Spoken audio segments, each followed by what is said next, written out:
Okay, hi, hello, welcome everybody. Eric here. This is the first time I'm making a video like this, so I'm not really sure how to do it properly. But a couple of things before we get started. The style I'm trying to go for this type of video is that it's kind of like a podcast style where, the idea is you just listen to it in the background while you're like, playing another game, working, or just, sitting back and chilling or something. The intention isn't for you to like watch and focus on the video or focus on me, more like just me yapping away. I don't know if these videos can be considered as reviews since I don't personally believe I have the knowledge or insight to review stuff properly, essentially. They're mainly, again, about me yapping away, talking about what I liked, disliked, themes that I noticed, and other random thoughts I have while watching the film. They'll also have huge spoilers, basically the whole entire spoiler for the movie. So if you care about spoilers, just don't watch the video. If you want my opinion on this video, The Shining, I'd say it's a good horror film, and if you haven't watched it, go watch it. It's a classic for a reason. With that being said, though, I did say it's just a good movie. I don't think it's a great movie, but that's gonna be in the review, which I guess I'm gonna start now. So, last final warning, you know what I mean?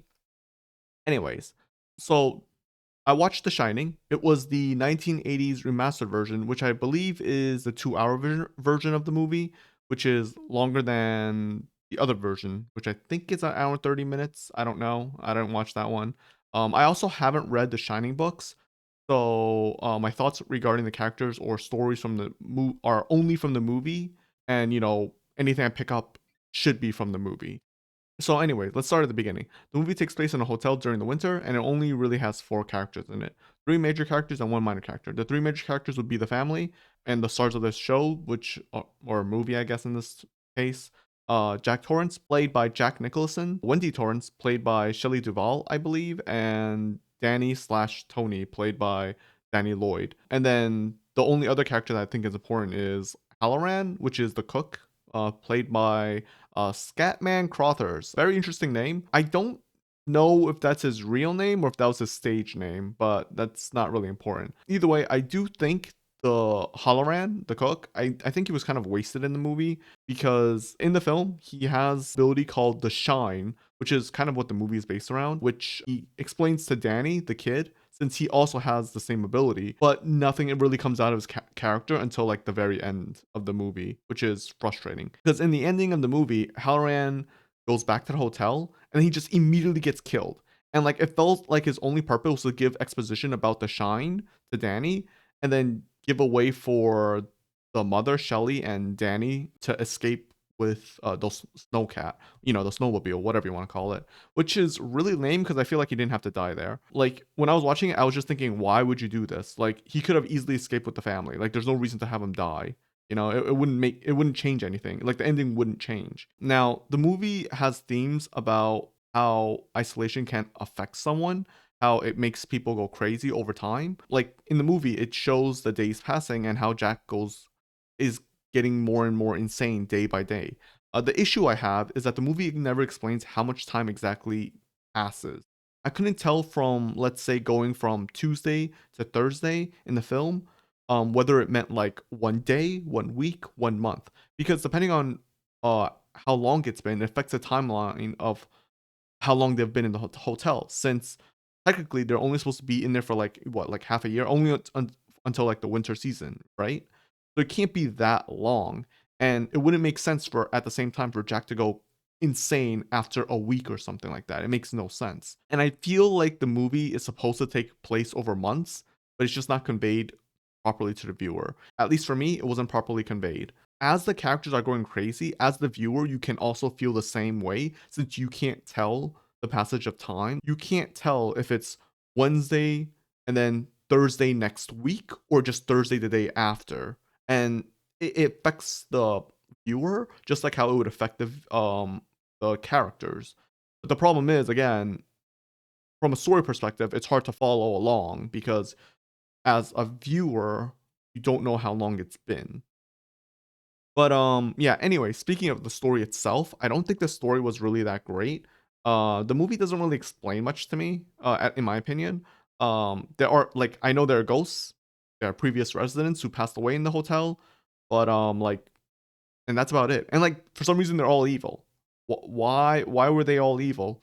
I know the movie mentions that they were on Indian land, which I don't think played a role at all, so I don't know why they mentioned it in the first place. I don't know why the ghosts only tried to make Jack crazy and no one else. Originally when I was watching the film, I was thinking, okay, Halloran said the shine was inherited, right? So I assumed Danny inherited the shine from Jack, and maybe like since Halloran said some people are unaware of their abilities, I just thought Jack didn't know about his abilities or it was dormant in him or something like that, and then like the spirits woke it up or some shit.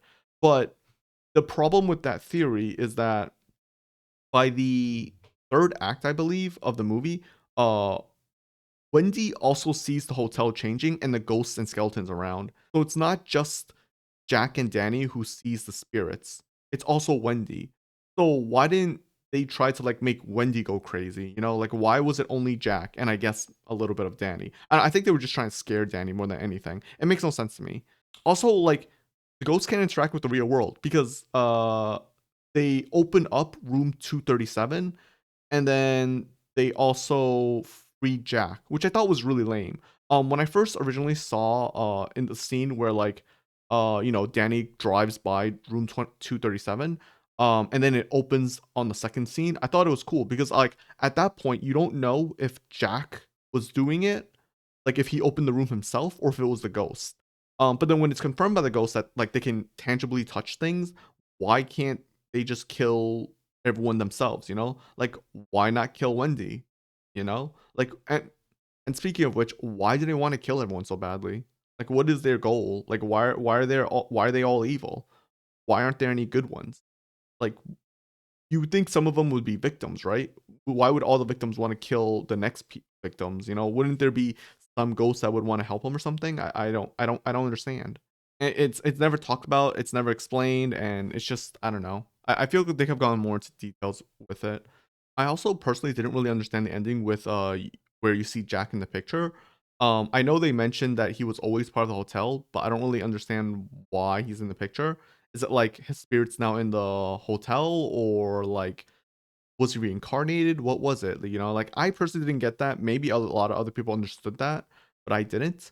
There are also other stupid things like Wendy running around in the snow with a big ass knife. I mean, I thought that was kind of hilarious. I don't think it was meant to be a funny scene, but it was funny because like I just couldn't help but think that if she slipped, she's fucking dead. Like that knife is going right through her and she's fucking dead. But I don't really think that stuff like that really makes the movie bad. It's funny, but I think it makes the movie more entertaining, right?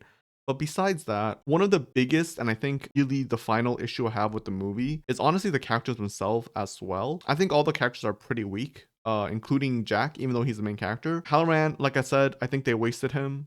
Um, Danny doesn't actually play that much of a role. I know about the memes with Red Rum and all that, and I always assumed he had a bigger role because every flip give him always make him seem so important, but he really wasn't all that important to me. It felt like when I was watching the film that he only existed to justify seeing and hearing all the creepy stuff. And nothing really changed with him. Like you never really understand like who Tony is. You know, they don't really talk about Tony or anything else for that matter. I do think Wendy is a slightly better than the other two, funny enough, even though she's like the probably the most minor major character because you do see the hardship she goes through trying to take care of the family. You can see how much she cares about Jack despite his flaws.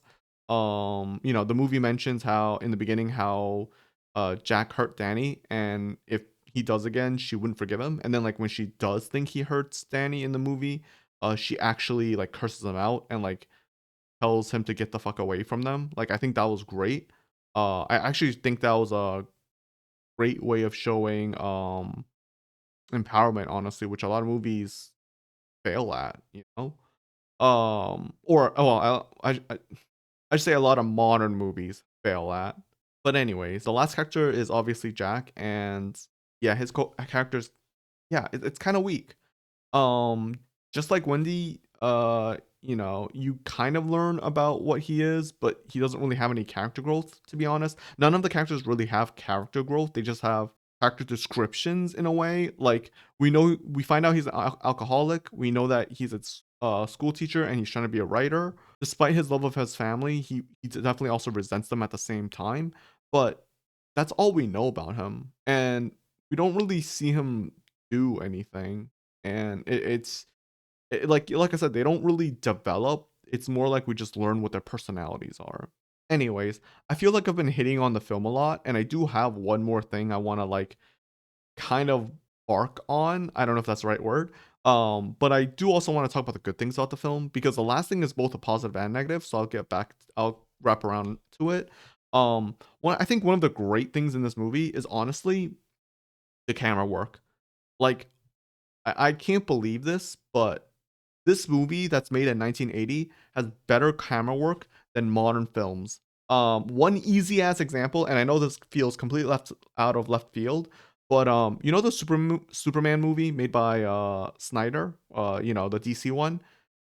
Yeah, if you've ever watched it, you know what I'm talking about. The fucking camera in that movie is fucking ass. It's the shaky cam essentially. Like it's fucking ass. I don't know why it got popular, and I know this is a complete tangent, but I fucking hate shaky cams. Like I know they're okay in certain movies, like Paranormal Activity or some found footage films. I understand like, oh, they're trying to mimic like people running and stuff like that, but it makes the film worse. Just have a nice clean shot. It's way worse because you can't see shit in a shaky cam. The whole point of shaky cam is for panic, not for realism. Like you don't actually want to watch shaky cam when soldiers are running around. You want to see them running around. You want to see it with your eyes, not fucking looking at the ground wondering what the fuck is going on. But yeah, anyways, the way the camera moves and pans when Danny's driving through the hotel was really clean and impressive. I don't know how hard it would have been back then. Obviously I think nowadays it would be way easier, but like it was really good. And I like when I see that and I compare it to again other movies with shitty ass camera work, it's so upsetting. It's like how is it that a movie this old can do it so well, and yet we have modern films that can't do that either. I also think this movie shows a great example of both show don't tell and not overtly showing everything. Everyone has their own opinions, obviously, but I personally believe that telling the audience something isn't necessarily a bad thing. And when you show too much constantly, it ends up being a huge problem in not only movies but also games. Obviously, a lot of people know the issue of when characters just tell the player or another character something instead of showing it them, because when you do it too much, it just feels like it's just exposition, and people get bored of just listening all the time, right? But there's also the opposite case where I think if a viewer's or player is constantly shown something, it just ends up taking away the imagination. The Shining, I think, using a great combination of both mediums. For example, when Jack gets locked into for example, when Jack gets locked into the food storage, and he tells Wendy good luck on escaping with the snowcat. When Wendy arrives at the snowcat, it's destroyed, and we never see Jack do it. And we didn't need to, because in the previous scene, it was set up because we see him destroying the radio equipment. It's a good scene because in the previous scene, it was showing us, not telling us what he's doing. And then in the next scene, instead of just showing us also destroying the snowcat, and then telling Wendy, he just tells Wendy, "Oh, you should check it out," and then we know what happens without needing him to repeatedly show us him destroying everything. Besides that, I guess I can move on to the final critique I have with the film, which is like I said, a both positive and negative. It's the portrayal of the characters themselves, which is the actors. And if I'm being honest, it feels less of a critique and more of an inevitability of the film. The acting was for pretty much everyone. It went from good to excellent. And when I say excellent, I mean it's really only one character. It's pretty much just Jack Nicholson. And the way he portrayed, well, Jack. I'm not really sure how to explain this, but I feel like his expressions and movements were almost perfection throughout the movie.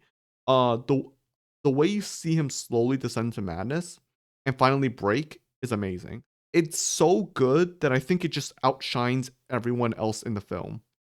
When watching the movie, I couldn't help but be disappointed by Shelley, who played Wendy. I don't think she was a bad actress or anything. It's just every scene that she was in with Jack, she just felt way more bland in comparison. And I don't think it was her fault.